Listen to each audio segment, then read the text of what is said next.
Hello, hello, hello. It's Quinn here with PTSD, Wild Black.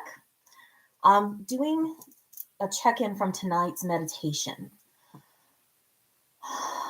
It was a beautiful meditation that just, the vision was coming up with the realization that I'm already whole. I'm already a complete person. I'm already, my very purpose of my being is love and just connecting into that love. And I realized like the choice to be stuck in fear or suffering is a separation from love. And it seems like in our society we have a commercialized view of love of, oh, you got to look this way to get love, you have to act this way to get love. But really love is already there for us. And I'm recognizing that I get to choose to embody it and be in it and move in it. So that was the vision that came up for me today. And the things that I wanted to touch on is that trauma, whether that is from, my PTSD with surviving so many things in my life, the brain injury, the concussion, or the stalking experience that I've gone through. These are things that may temporarily interrupt the flow of love. Oh, I might get confused of the direction where I'm going, or where did the love go, because I'm trying to focus on getting back to who I was before the interruption. But I'm always loved. I'm always loved. I'm always whole. And I think that that's one of the things that, I don't know, that I feel the divine is using my experience as to remind people that they are loved.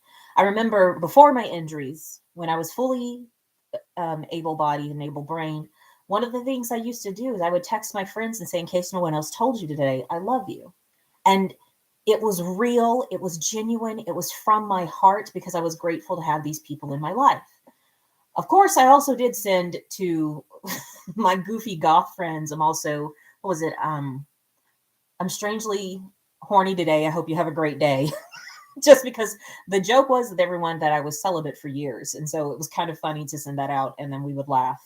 Um, but my one girlfriend, she's like, I can't do anything about that for you. Sorry.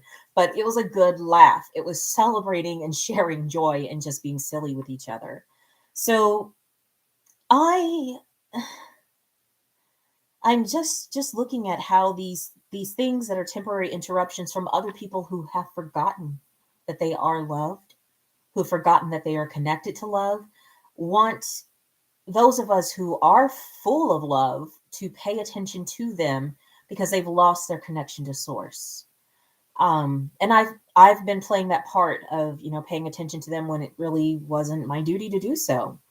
Um, and so I'm like, oh, okay, I need to get back to my responsibility of being in this flow of love and in this wholeness and this connection. And the other part of the meditations or downloads I felt I was getting today was about the opposite of addiction is creativity. The opposite of addiction is creativity. I'm overweight, so food addiction is a serious thing with me. And it's like, oh, I'm identifying myself with what I choose to eat or what I don't choose to eat, because I also have, I was bulimic, but I have whatever the fuck it is when you don't eat. So I recognize that that's me trying to control things in my world that I can't control. And creativity is the ability to see that there are other options than these things that we can't control in our world, or these things that I feel uncomfortable with. Creativity is expression, it's getting out. This is who I really am. This is what I really need. And so I get to see that if I choose to participate in addiction in any kind of way, and my addictions in the past, as you can see with the scars, was self-injury, from ages 11 to 22, 23, overeating, and sexual addiction. I would say it was around anorexia, fear of sex, or controlling the idea of having sex. So sexual addiction and underbeing, deading. Really, it's more underbeing, not living up to my potential. And all of these things are because I've chosen to think that I have all the answers around these individual issues in my life instead of allowing myself to be creative to see what else is there, what other solutions are available, to be connected in with source and the divine and all that is, that there are many more routes through life. So that was just some of the meditation downloads that I was getting today. And I'm like, I need to come back to me. One of the things that I do is I have this vision book that I started umpteen years ago, about 2014, 2015. And it's just things. Oh my God. One of my visions is to have pets. I want to have a big old house with a big old yard so I can have all kinds of cats and dogs because I am a critter person. But there was this one thing that I had written because I have an addiction to underbeing. That's part of the self-injury. That's part of the, oh yeah, I just used overeating to overcome underbeing. But there was a thing that was written in here, and it was from some step work that I had done in one of the 12-step programs that I was going to when I didn't have therapy. And it was just really cool because it was saying, like, underneath these issues, underneath the fears, what is true for me that is present? What else is true for me? What else is true for me that's, I think, in alignment with God's will for me? I think it was something like that. So here we go. And the page doesn't have much on it, really. It's just the answers to some of the questions.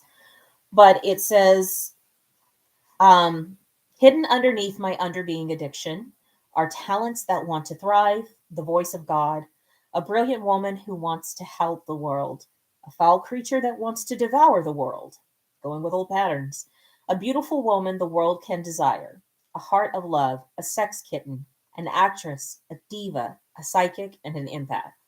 And it's just kind of good to come back to my vision of who am I and allowing that being of me to be present. I think that's what a large part of obsessive behavior is avoiding the truth of what more we can do. And I know for me, I don't know about for you, but it's the shame and the fear that I haven't done that yet. I haven't gotten there yet. So can I forgive myself for not getting there yet? Can I accept that I was doing the best that I could with the resources that I had available at the time, that I'm not there yet? And that's kind of what I'm looking at this, because I know this was written probably in 2014, is my guess. So I can come back to this and go, yeah, I'm not 100% there yet, but I am willing to go in that direction and get curious about how else can I get there? What else do I need to understand? Who else do I need to interact with? And ask the divine to show me who to talk to today, show me how to be today, and how to show up in the world. So these are, I think this may have been under like a step 2 or 3 question, believing that there's a power greater than myself. I think that was the subject of it. But I really am recognizing that when I'm tuned in with that channel of love that is everywhere, I feel whole. I feel complete. I'm not too worried about what anybody else thinks. And I'm able to share love with others. And that's one of my favorite things. One of my favorite songs is Seasons of Love from Rent. And, it ends with, share love, give love, and spread your love. Measure your life in love. It's late at night and I don't want to disturb my neighbors. But measure your life in love. And I just got to get back to that. Like, what's the capacity that I have? Is my tank full? Is it overflowing? Is it empty? And how do I choose to fill it? So those are some of the thoughts that came up with today's meditation. And I'm grateful that I have another day, another opportunity to just be more of my whole self, to come back to who I was before the world splattered mud and junk all over me and I chose to roll around in feces. Come back to who I was, clean off a little bit, at least clear my eyes so that I can see more of who I am and to see people for who they are. Yeah, so that's what this brain did today, and I love it. Till next time, peace.